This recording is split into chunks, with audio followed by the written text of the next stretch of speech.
Comienza Experiencias Empresariales, programa de entrevistas a empresarios y emprendedores que nos enseñarán sus actuaciones de cómo lograron llegar al sitio en el que se encuentran hoy. Bienvenidos.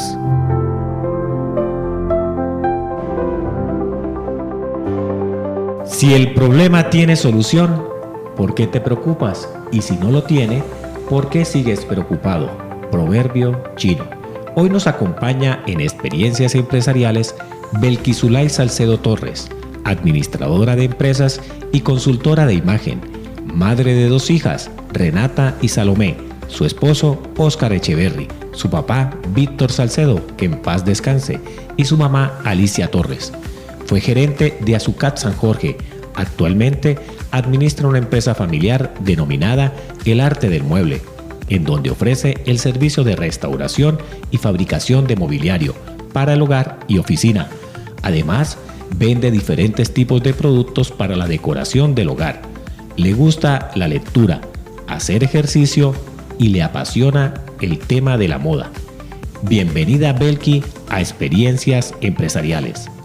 Buenos días, William. Muchísimas gracias por invitarnos a este espacio, con toda la disponibilidad para conversar con vos, claramente. ¿Cómo comenzó su carrera empresarial? Bueno, mi carrera empresarial comienza cuando tengo 20 años, termino de mi tecnología y empiezo a trabajar con el sector público. Ahí trabajé alrededor como de unos 5 años. Luego me gradúo ya de administradora de empresas y empiezo a trabajar con el sector privado. Estuve trabajando con una empresa de insumos agrícolas. Luego trabajé con una ONG de derechos fundamentales en Cúcuta. Trabajé en una fábrica de mobiliario también arquitectónico. Luego pasé a gerenciar TV San Jorge durante alrededor de 5 años y ahora tengo una empresa familiar con mi esposo donde nos dedicamos a la fabricación y a la restauración de muebles para el hogar y oficina. ¿Cuáles fueron sus primeros obstáculos y cómo los superó? Cuando creamos la empresa, pues la creamos como un pequeño taller de restauración porque no teníamos ni el capital ni la maquinaria para pensar ser una fábrica, ¿no? Entonces arrancamos de una manera muy, muy discreta en un local pequeño, con una máquina de coser que nos habían prestado, con un compresor que nos habían prestado y una herramienta de mano que era de mi esposo. Mi esposo toda la vida ha trabajado en el tema de tapicería y había trabajado en grandes fábricas, no solamente aquí en Colombia, sino fuera del país, y tenía mucho conocimiento del tema. Entonces, así arrancamos, montamos el taller de restauración y ha sido una bendición desde que empezamos porque nosotros no teníamos absolutamente nada, William. O sea, buscamos plata prestada para comprar material. Lo que teníamos era un cliente. Era un señor, amigo de mi esposo, que le ha dicho, cuando montes el taller te llevo los muebles. Él nos lleva a su sala para que la modifiquemos, para que le cambiemos la tela. Y le dijo, si querés demórate un mes mientras que te llega trabajo. Pero pues afortunadamente Dios ha sido muy, muy misericordioso y muy bondadoso con nosotros. Nunca hemos parado de trabajar desde ese día que abrimos, un 27 de abril del 2017. Cuando ocurrió eso de tener casi todo prestado, ¿cómo dieron el paso a hacerlo ya propio y que sea parte del negocio? A ver, Bill, nosotros tenemos una anécdota con la máquina de coser. A mi esposo le prestan una máquina de coser, teníamos que pagar un alquiler por el mes y aparte la condición era que mi esposo tenía que coser todas los chalecos de reflectores de motos, ponerle las letras y los números de la placa a los chalecos que la muchacha vendía, la dueña de la máquina. Eso se hacía, pues Oscar lo hacía en las noches, muchas veces, como él le quedaban tan bien cosidos, la pela empezó a recibirle de otras personas que también vendían chalecos. Entonces eran las 10 de la mañana y Oscar no había terminado de coser chalecos y no había podido tener tiempo para trabajar lo que él tenía que trabajar. Entonces, pero así íbamos porque no teníamos otra opción, teníamos que tener la máquina prestada. Pero como te digo, no empezó a ir muy bien, muy bien. La gente, no teníamos ni tarjetas de presentación siquiera. La gente paraba y yo iba y les daba el teléfono para que nos cotizaran. Como a los 3 meses hicimos un negocio y Oscar me dice, la máquina de coser, la muchacha ya me la está pidiendo porque ella prácticamente quiere que yo me dedique solamente a coser chalecos. Entonces le dije yo, pues vámonos para Cúcuta y te compras una. Y entonces me dice, pero ¿y plata? Y yo, no acabamos de cerrar un negocio, mira, acabo de entrar esta plata, te vas para Cúcuta en el mismo día, no gastas viáticos, almorzas donde tu mamá y en el mismo día te venís. Y sí, así hicimos y nos hicimos a la primer máquina de coser que tenemos, una máquina industrial, y tenemos otra máquina industrial de arrastre pesado, que tenemos como para cuando Oscar recibe trabajos que son de cuero o en cuerina. Y así nos hicimos a la máquina, luego los compresores, y ya a cuestión de 2 años ya nosotros estábamos fabricando porque ya teníamos toda la maquinaria que necesitábamos para empezar a fabricar salas desde cero. Hacemos comedores, salas, juegos de cuarto. A medida que fue creciendo la empresa, ¿cuáles principales logros identificaron y cuáles momentos difíciles lograron superar? A ver, nosotros... Yo te diría mentiras si te digo que nosotros cuando montamos el taller hicimos un análisis financiero y un análisis de costos. No, la única tema que yo analicé es porque Oscar ya había trabajado en un taller de restauración aquí en Ocaña durante un par de meses y él me dijo, no, la restauración es más efectiva que la fabricación porque la gente, entonces sí, todo el mundo tiene una sala, un comedor y una cama y todo el mundo en algún momento se le va a dañar o la va a querer cambiar o la va a querer modificar. Y yo decía, bueno, aquí como yo había trabajado en TV San Jorge, tenía muy claro el tema de cuántos usuarios tenía. Entonces yo, si TV San Jorge tiene 13,000 usuarios en mi época, no sé ahora, pues hay 13,000 viviendas, son 13,000 posibles clientes a los que nosotros podemos llegar a arreglar. Sí, vámonos por el tema de la restauración. Yo te digo, Willen, yo nunca había tenido empresas, siempre había manejado empresas de otros, había gerenciado empresas de otras personas y siempre fui muy temerosa de montar una empresa propia porque yo decía, yo sé y yo he visto a los empresarios y a mis jefes a veces hasta empeñando lo que no tienen para poder cubrir la nómina, para cubrir los sobregiros, y es un tema complejo. Entonces yo le tenía como mucho respeto y un poquito de miedo. Pero mi esposo sí estaba muy decidido en que íbamos a montar un taller y que él tenía la convicción de que nos iba a ir bien. Y yo empecé a apoyarlo en el tema administrativo. Entonces, como te digo, nosotros no teníamos ni dónde sentar los clientes. Cuando el cliente llegaba, los sentábamos en un banquito de Crediservir porque no había espacio. Trabajábamos en un espacio muy pequeño. Ya yo empecé a meter catálogos de telas. Entonces, ya el catálogo había que tenerlo bonito, limpio. Entonces, eso nos fue llevando a que nos tenemos que ampliar, tenemos que buscar un local más grande. Del sector donde nosotros arrancamos no nos hemos movido. Simplemente hemos utilizado pues unos locales más grandes. Tenemos ya exhibición de mobiliario. Y como te digo, no teníamos mayor estudios, sino la certeza de que la restauración iba a dar y a eso le apuntamos. Y con eso arrancamos. O sea que podemos decir que se aventuraron, ¿cierto? De alguna manera sí, y yo creo que lo más importante cuando uno va a montar un proyecto es arrancar. Sí, y de pronto es un poco irresponsable que lo diga yo como administradora de empresas, pero a veces querer tener todo sentado, todo presupuestado, todo como alineado, pues ahí te vas a quedar toda una vida planeando algo y nunca te vas a lanzar. Yo creo que en el camino se corrigen muchas cosas. Y en el camino nosotros hemos corregido muchas cosas porque nos han pasado obviamente también inconvenientes. Pero lo importante yo creo que siempre es arrancar. Y nosotros pues hemos tenido el respaldo de la gente, el voz a voz nos ha ayudado muchísimo y sobre todo la calidad del mueble, ¿no? Nosotros restauramos los muebles y los muebles a la gente le gusta porque el mueble sale en unas condiciones de la casa y cuando llega entra en unas condiciones que a veces me dicen es que ni nuevo era así de bonito, ni cuando lo compramos por primera vez. En esa experiencia que vivió usted en diferentes empresas y en la construcción de su principal empresa que hoy la tiene funcionando, ¿qué recomendaciones le daría a esos jóvenes emprendedores que nos están escuchando este momento, que quieren iniciar, que no han dado el paso de fe, como usted lo decía, y que les da miedo arrancar, pero que sí le podemos dar algunos consejos para que ellos den el paso y vean la vida empresarial de otra manera? Pues el consejo principal es que se lancen. A veces la vida lo orilla a uno a hacer estas cosas. Yo no tenía pensado montar empresa, siempre había sido empleada y ahí me sentía cómoda. Pero pues la situación me llevó a arrancar con una empresa que empezó, como te digo, un taller muy pequeño y yo creo que está en la disciplina también, ¿no? Nosotros nunca hemos cerrado el taller a modo que no sea por una calamidad o una enfermedad, pero nosotros trabajamos de lunes a sábado en horario de oficina. Entonces, ¿eso qué nos da? Eso nos da confiabilidad, credibilidad. Nunca la gente pasa y ve el negocio cerrado. Solamente los sábados en la tarde que no atendemos y los domingos. De resto, desde las 7:30 de la mañana ya está funcionando, ya están las máquinas prendidas.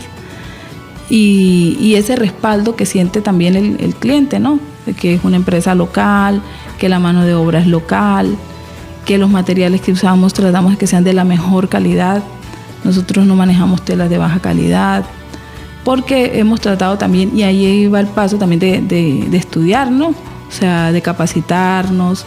Oscar, mi esposo, a pesar de que es un experto en lo que él hace, él siempre se está capacitando, él siempre está revisando qué nuevo salió, qué nueva técnica, qué nuevo material, para poder brindar pues un servicio de calidad. Hoy están atendiendo un mercado local, el de Ocaña. ¿Tienen proyecciones para llegar a otros locales, a otros municipios, a la provincia? ¿Cómo atienden ese tipo de mercado? Nosotros tenemos también clientes en la provincia. Nos conocen ya en Convención, en toda la parte del Catatumbo. Incluso hay personas con las que yo nunca he tenido contacto, sino por WhatsApp. Me mandan los muebles, me dicen, mira, ya llegó el mueble, le envío la plata, le consigno. Nos mandan a hacer también mucha restauración y muchas fabricaciones. En estos momentos vamos a atender a una discoteca para esos sectores y ellos simplemente me mandan el diseño, las medidas y nosotros ya les hemos trabajado. Entonces es muy gratificante, William, cuando a mí me manda la foto del cliente del mueble y me dice, mira, hace 4 años me lo hizo y está intacto. Te quiero que me le vuelva a colocar la misma espuma y la misma tela que me le colocó a este hoyón, porque ya tienen garantía. Y vos sabes que la gente de aquí de esta zona es gente que cuida mucho eso, o sea, la palabra, uno no puede faltarle a eso. Entonces nosotros nos cuidamos muchísimo con que el material sea de buena calidad, que los acabados sean bonitos, o sea, que la gente se vaya con la satisfacción que hizo una inversión en restaurar o en comprar un mueble y que le va a funcionar. Porque yo siempre le digo a mi esposo y al equipo de trabajo que tenemos, el mueble sigue contando la historia de nosotros en la casa. Porque si el mueble va en malas condiciones, cada vez que el cliente mire el mueble se va a acordar de la empresa que se lo hizo mal y de quien se lo restauró mal.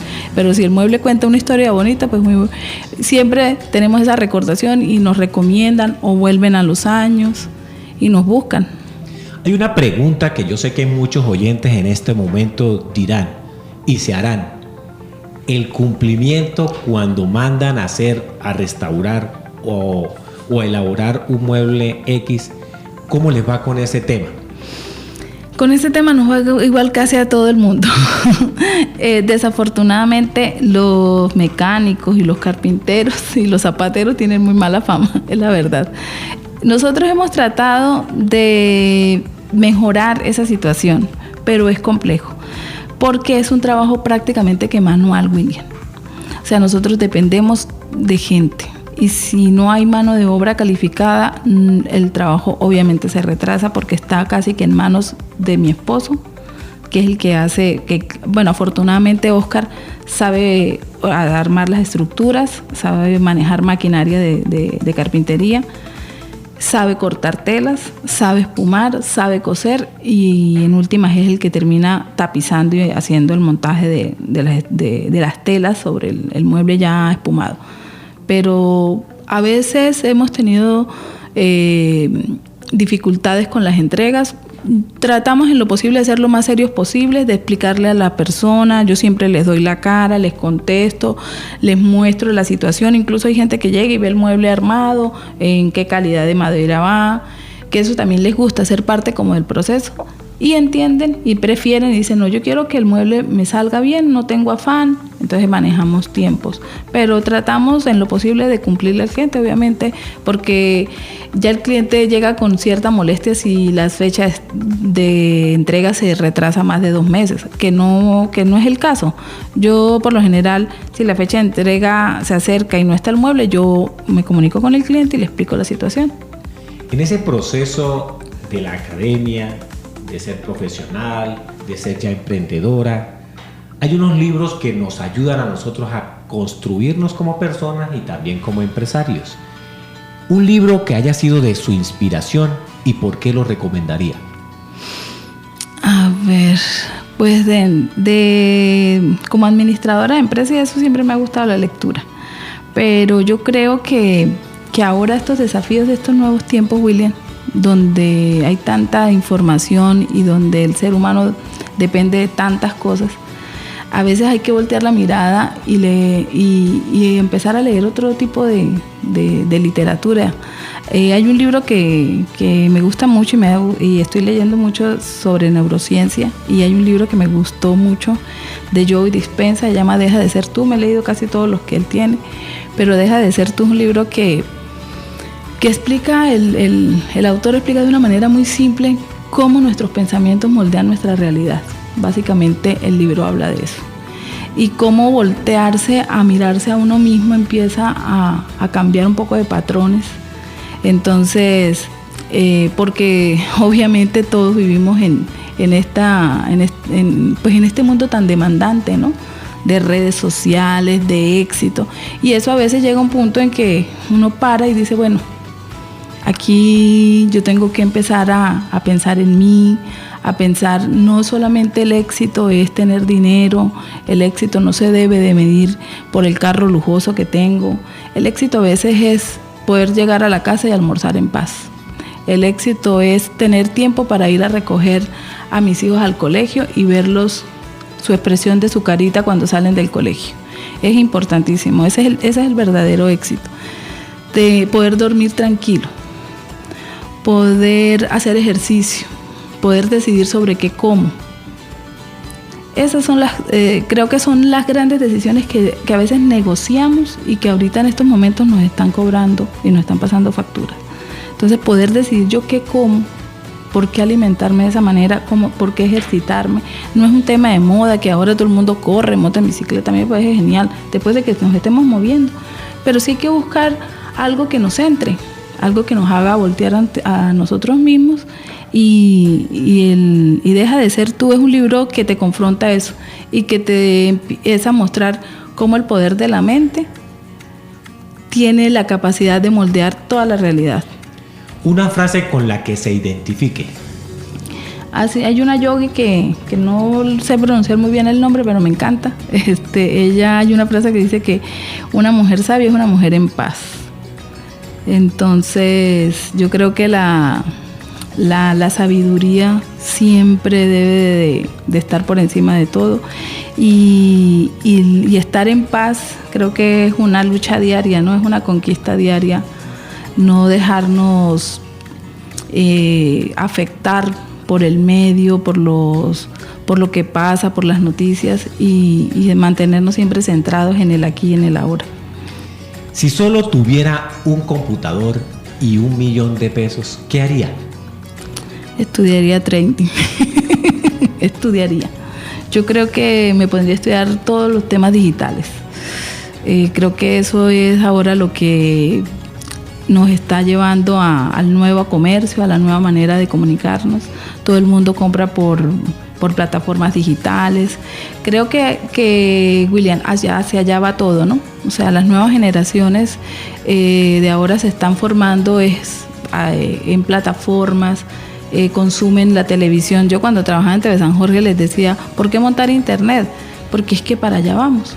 O sea, ya la gente no ve televisión como lo veía como lo hacíamos nosotros, que esperábamos la hora que saliera el programa y lo encendíamos y lo podíamos ver. Ahora vos decidís qué plataforma consumís, a qué horas, qué contenido consumís. Entonces creo que todo apunta hacia las nuevas tecnologías, hacia hacer el comercio de una manera mucho más fácil. Por lo menos la empresa de nosotros es complicado porque la gente quiere ver un mueble, quiere sentir como el contacto, ver las telas, pero sí hay maneras también de llegar. Y si tuviera $1 millón y una agenda, me pondría a estudiar. Hoy encontramos en esta experiencia empresarial un libro recomendado, Deja de ser tú, de Joe Dispenza. Una frase inspiradora: una mujer en paz es una mujer sabia, de Nan Nidan Khalsa. Trabajó en el sector público por 5 años, trabajó también en el sector privado, insumos agrícolas, ONGs, fábrica de mobiliario, trabajó como gerente de la empresa TV San Jorge por 5 años. Buscaba prestado en su empresa cuando inició, pero gracias al gran trabajo de su esposo y ella lograron salir adelante, arrancar y tener disciplina. Recomendaciones para los empresarios que están empezando y tener el respaldo por parte de clientes, capacitándose a diario.